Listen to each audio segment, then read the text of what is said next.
kesempatan kali ini saya akan menyampaikan terkait dengan mata kuliah Hukum Perlindungan dan Peradilan Pidana Anak. Ini tergolong mata kuliah yang baru di Fakultas Hukum.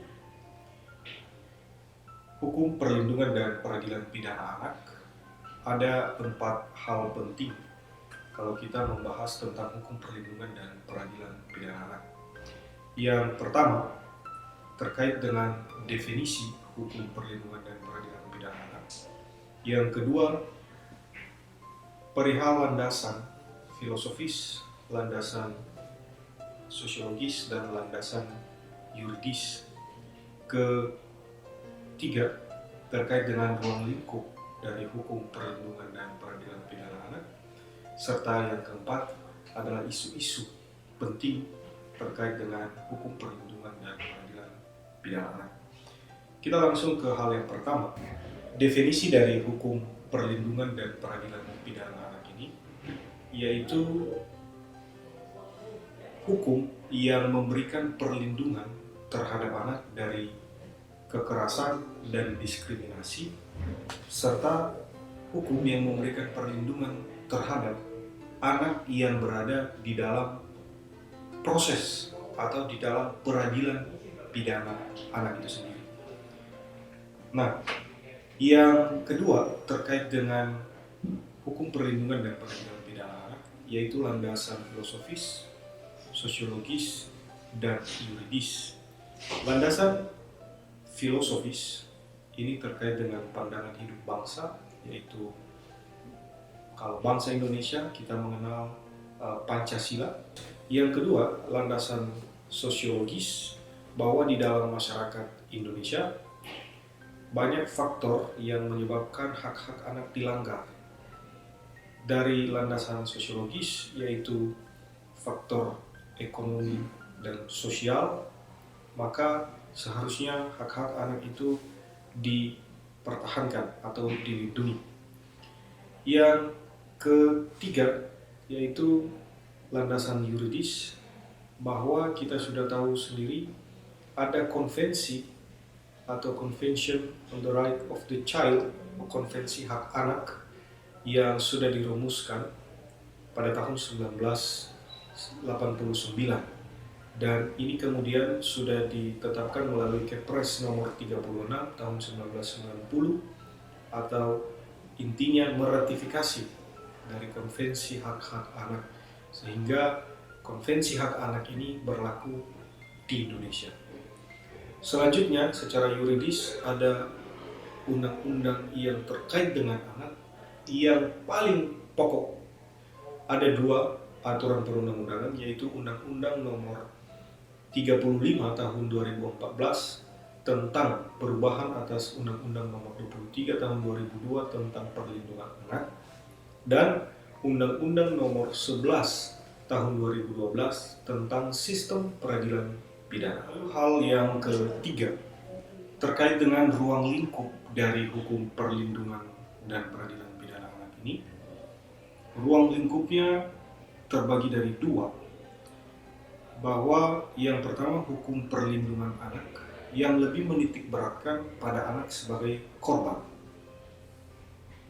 Ini akan menggunakan dasar hukum, lebih banyak menggunakan dasar hukum Undang-Undang nomor 35 tahun 2014 tentang perubahan atas Undang-Undang nomor 23 tahun 2002 tentang perlindungan anak.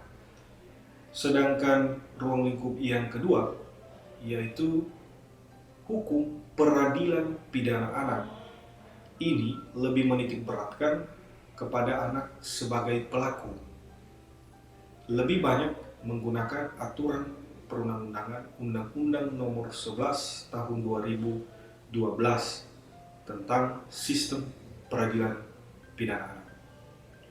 Perihal yang keempat dalam hukum perlindungan dan peradilan pidana anak yaitu isu-isu terkait dengan hukum perlindungan dan peradilan pidana anak. Isu yang pertama yaitu terkait dengan diversi dan keadilan restoratif atau restoratif justice. Bahwa Undang-Undang Nomor 11 Tahun 2012 tentang Sistem Peradilan Pidana Anak merupakan undang-undang yang terbaru yang menggantikan Undang-Undang Nomor 3 Tahun 1997. Hal mendasar yang berbeda dari Undang-Undang Nomor 11 dan Tahun 2012 ini yaitu pengaturan terkait dengan diversi dan restoratif justice. Secara singkat, diversi ini merupakan pengalihan penyelesaian perkara pidana anak dari peradilan formal ke peradilan non-formal. Diversi ini sendiri sangat erat kaitannya atau sesuai dengan semangat dari restoratif justice yang lebih menekankan kepada pemulihan antara pelaku, korban, dan masyarakat. Isu selanjutnya yang ada di dalam hukum perlindungan dan peradilan pidana anak yaitu terkait dengan kekerasan pada anak. Kekerasan yang terjadi pada anak itu diatur di dalam pasal 76C junto pasal 80 Undang-Undang Nomor 35 Tahun 2014 tentang perlindungan anak.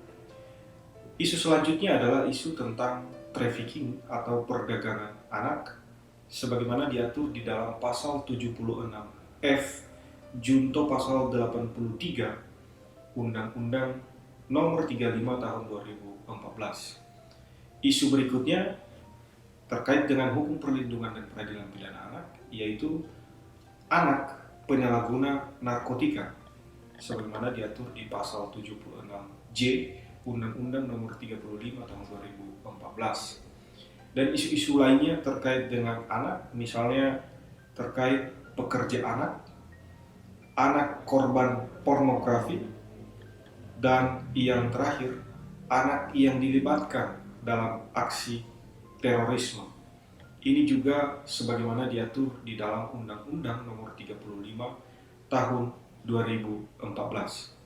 Jadi, di dalam rangkaian mata kuliah hukum perlindungan dan peradilan pidana anak, kita membahas ada 4 hal penting, yaitu terkait pertama yaitu definisi apa itu hukum perlindungan dan peradilan pidana anak, yang kedua landasan filosofis, sosiologis, dan yuridis, yang ketiga ruang lingkup dari hukum perlindungan dan peradilan pidana anak, dan terakhir terkait dengan isu-isu penting di dalam hukum perlindungan dan peradilan pidana anak.